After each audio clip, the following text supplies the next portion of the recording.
In recent weeks, news reports have been filled with stories about queer and trans youth driven to suicide in the face of bullying, and these incidents show no sign of stopping.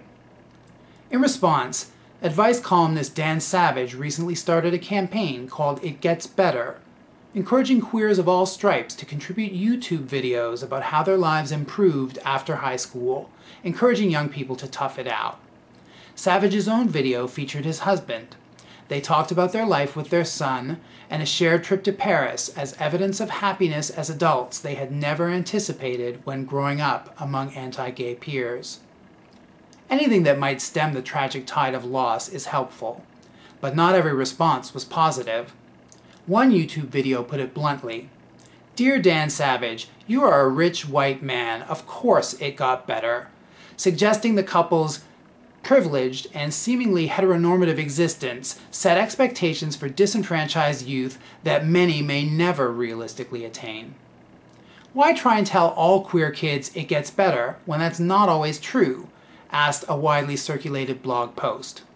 And what about helping them fight for dignity and respect today, instead of holding out till they reach college, as many It Gets Better videos have suggested, as if everyone has access to post-secondary education anyway? Blogosphere condemnation of these critiques came fast and furious, particularly from mainstream gay citizen pundit Joe My God, who railed against predictable rants from navel-gazing, over-intellectualizing queer theorists who relish attacking any project from a member of what he sarcastically dubbed the patriarchal, ageist, classist, gay white cis male privileged ruling class. The cynical blogger's anger is misdirected. Both Savage and his critics are part of a conversation worth having, one that may bring more queer lives to further fruition. Where, when, how, why, and if it gets better for queers growing up has a lot to do with who you are. That means things like social and economic class in ways that are often decisive and rarely discussed.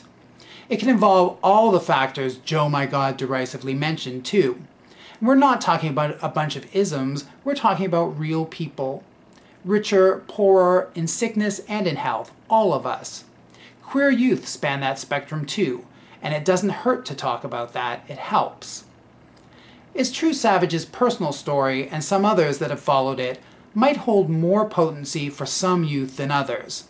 At the same time, some earnest advocates on the left need to remember that this is not, in the words of the blog Racialicious and others, the oppression Olympics. All queers suffer in a homophobic society, and all lives are worth saving, both those without and those with comparative privilege.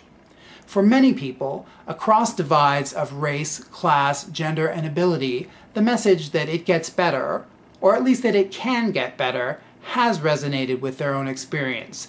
They've contributed to that project and made it better. And there's an elemental truth to the notion that it gets better for a lot of disenfranchised queer youth. Schools often function at an institutional level as a mechanism for social control that can intensify systemic ills with laser precision. And the antidotes, such as alternative schools and queer curricula, are too few and far between. Savage is also right that the passage of time in and of itself is a healing salve in many personal relationships, as can be the accumulation of empowering personal experience. Healing and empowerment are two things I'm sure we can all agree all youth deserve in abundance. And there's not just one way the rest of us can help them redistribute such emotional wealth more equitably. The possibilities are endless.